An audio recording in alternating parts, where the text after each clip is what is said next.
energy movements.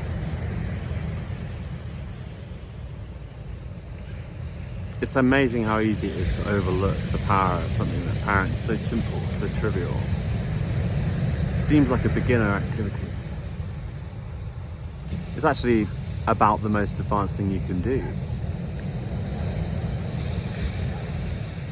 As I look down the beach, I see someone doing Tai Chi on the wall by the sea. How slowly he's moving. Perhaps this gentleman is aware that if you tap in enough, if you learn to feel the slightest tweak of your body, even the shape of my mouth as I'm talking, this can all be felt in an entirely different way. Even shifting your back slightly is corresponding with a movement running through your body around you, the space around you, the field that is quite easy to feel if you just get quiet enough. Each breath in, each breath out. It's all changing, all moving. The more sensitive you become, the more you realize, yes, you're here in a body, yes, you have a nervous system, yes, it can be awful. But you are so much more.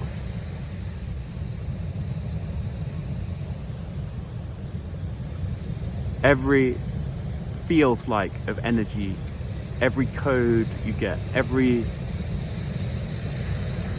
sample of life, experience truly inhaled with all your five senses, and this feels like in the chest, like a mirror, whatever you're looking at, mirroring.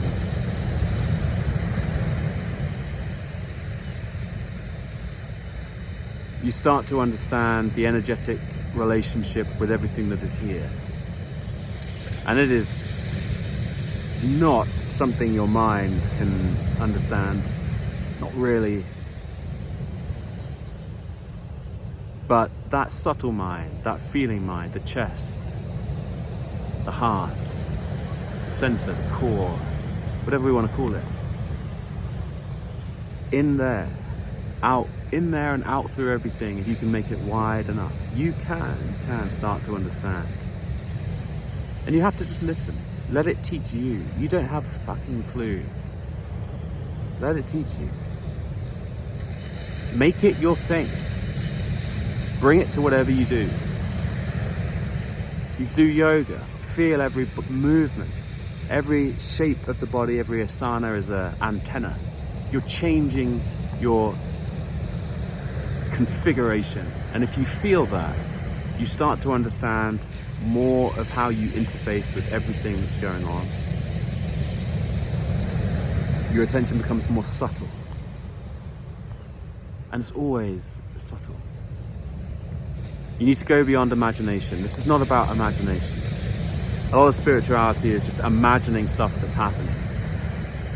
It's a decent start, but if you stay there, ultimately you're just a professional fantasist.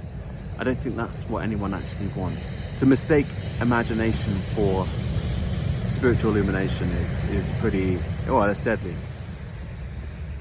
And you get all kinds of people putting out this stuff. You might as well just watch reality TV. It's not really going to get you anywhere. It's not really going to give you what you want. And you don't need them. You don't need any of them. You just need to learn how to feel, to listen.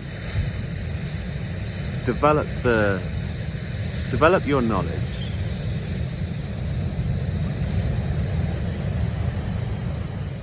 With the mind as an assistant, not the master.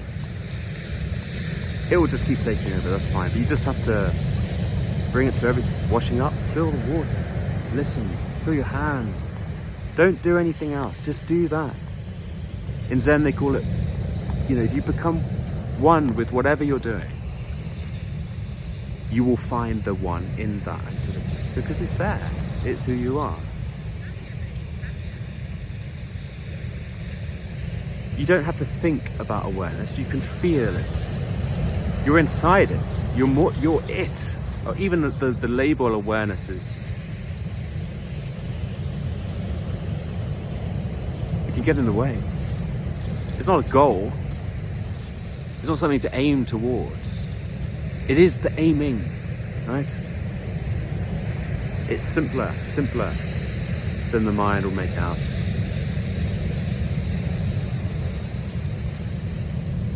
So just feel. Contrast as much as you can. Feels like stone, pebbles, light hitting that particular angle of stone. In comparison to how the sea moves, almost like the personality of the sea. That dog, the joy, the happiness, the simplicity of running around, the open sky, the plane, jet fuel, moving, roaring, technology in the distance, so small, so insignificant, and yet right here, vivid.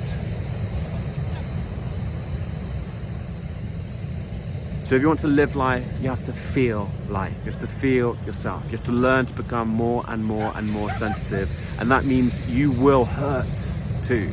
You will hurt. But if you can go inside the pain, you will crack yourself open.